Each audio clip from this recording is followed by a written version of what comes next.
again, lovely people. Welcome to a numbered installment of Book Chat. I can't remember which, it's been a lot, but I hope you're ready to chat about some books.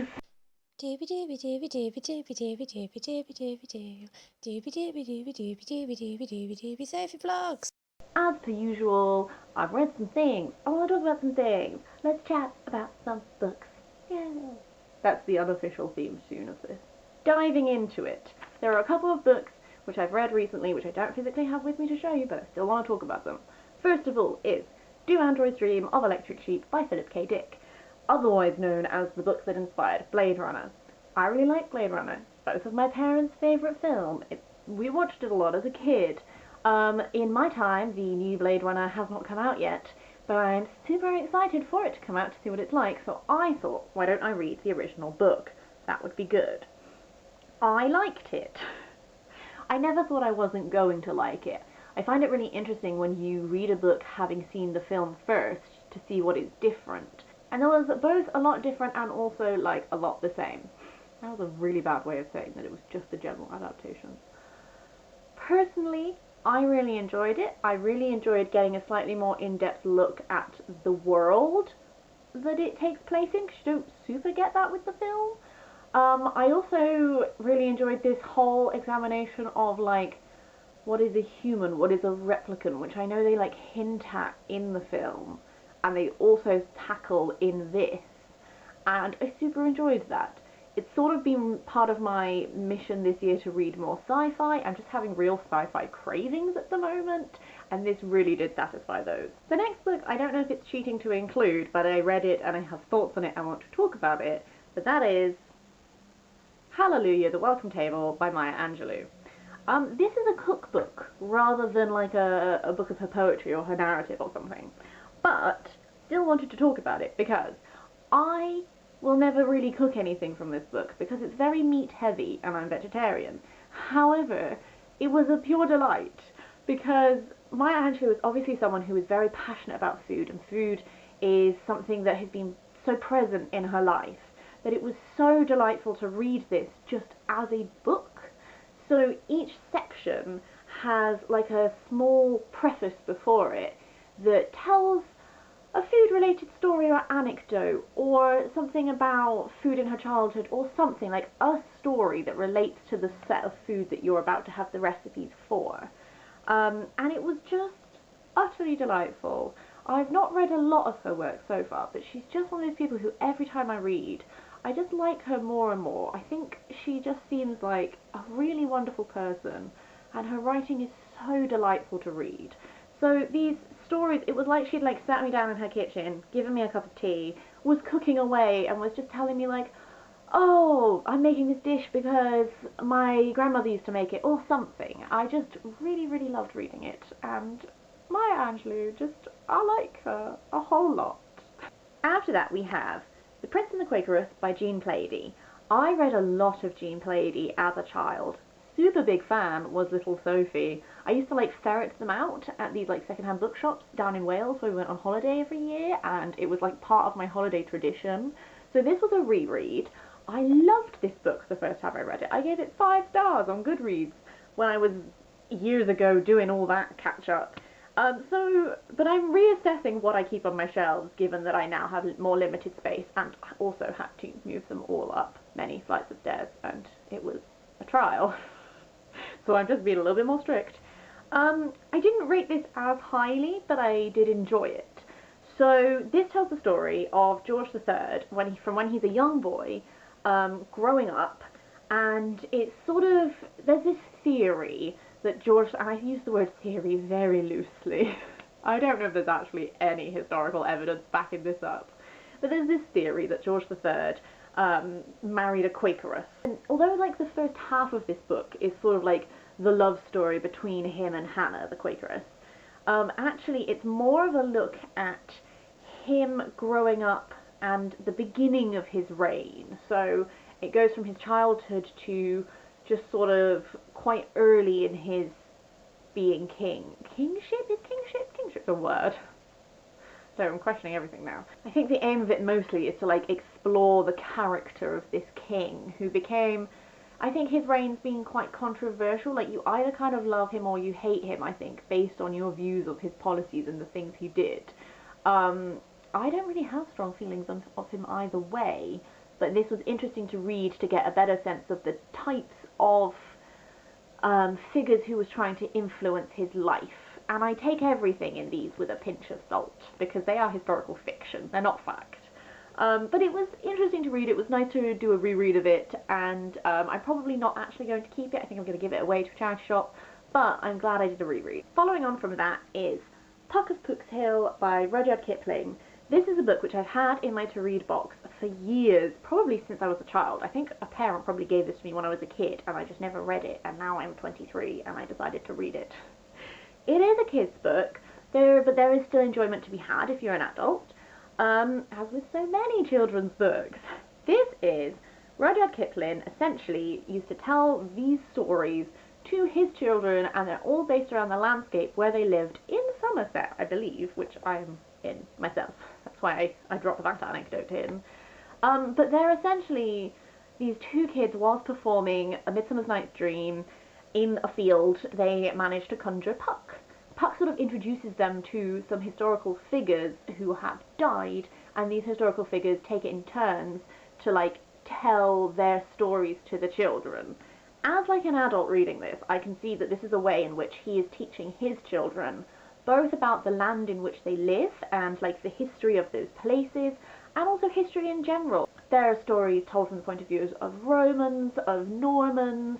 There's a whole looking at the history of, like, the British Isles and imparting that to your children thing that's going on.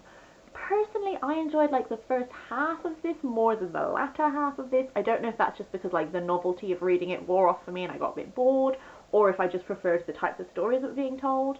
There were also a couple of questionable moments of, like, stereotyping other races, which I feel like with Rudyard Kipling you kind of have, like, people know that happens. So, not, like, perfect there. Perfectly enjoyable if you've got kids or if you like to read children's literature. After that is a book that I hauled recently, and that is Our Souls at Night by Kent Haruf. I mentioned in the haul video that this book is about two people who've known each other for years. They're not direct neighbours, there's a house in between them. They both lost their partners, and one day the woman suggests to the man that they sleep together, by which she means he comes over of an evening and they sleep in the same bed because they're both lonely. This book sort of explores that relationship. It's very, I would describe it as, it's very insular. There's not a lot of plot that drives it. It's like a very quiet look at the growing relationship between these two people. It looks at the way that other people judge and interact with that relationship, and also the ways in which these two people react to that. And I really enjoyed most of it. It was very peaceful to read because it was so contained. I didn't really like how it ended, to be honest. I think it's just because it broke that whole feeling that I was into. The ending kind of bugged me. And I think the ending is supposed to bug me, but it did bug me. And I also found out when I was reading that this is actually the final novel he wrote, and it was published after he died, which I think really plays into some of the themes in which he's exploring in this. The two protagonists are, I think, in their 60s or 70s. So there is this sort of twilight years. Do you choose to live how people expect you, or do you choose to define your own life and your own living? And that was a really nice read. The final segment of this week's book chat is going to be like a comic edition, because I've been reading some. First up, we have truly great reads. I am currently working my way through Saga. This is the most recent one I've read. This is the third compilation issue. I have all of the rest to read because my work colleague has lent them all to me. I just haven't done it yet. I super duper love this series. It is like everything I want. I just want, like, spacey romance with cool aliens and, like, a cool plot line. The basic setup of Saga, if you're unfamiliar, is these two races, one of whom lives on a planet and one of whom lives on the moon of the planet, who have been at war for forever, it seems, except for they, like, outsource their wars to other planets, and it sort of just, like, takes up the entire, like, galaxy. And these two people from opposing sides fall in love, run away together, and have a baby, and you're being narrated by the baby telling you the story of their parents and subsequently their life. I'm really enjoying the characters. There's a lot of, like, shades of grey characters who, like, you might really like this person despite the fact they're on an opposing force to your main people who you also really like, and all stuff like that. It's very easy, I'm finding, to get into. I'm personally wanting, from the 4th compilation issue forwards, I want to find out a bit more about this intergalactic war that's happening. We've been doing a lot about, like, our main characters and their lives, which is great because it makes you emotionally invested, but now I sort of want to just get, like, a bit more look at this wider picture, I think. I'm kind of looking forward to that. Next up is Longshot Saves the Marvel Universe, issues 1 to 4. These were given to me by my friend, as are all the rest of the comics that I'm going to talk about. I really liked these. I don't know if they're done. I think they're done. Longshot is like this guy who his power seems to be that he has really, really good luck, but he can't use his luck selfishly. It has to sort of manifest itself. If he tries to use it selfishly, then stuff goes wrong. And some shenanigans ensue, and, like, stuff unfolds. That's, like, the vaguest description ever. Suffice to say, this is the first time I've ever read anything with Longshot in it, but I really liked him as a protagonist. He's quite fun. Like, this had a lot of humour whilst also having, like, an interesting plot. I would be interested in reading more Longshot stuff in the future. Next up is a single issue comic, and that is Elektra #1 by Blackman and Del Mundo. My friend sends me comics that he has been buying but then stops buying, so he just sends them to me to read. So this is the only one I have. I don't know if I will be buying any more, but I do want to talk about the art style, because the art style of this comic is fucking gorgeous. Look at it.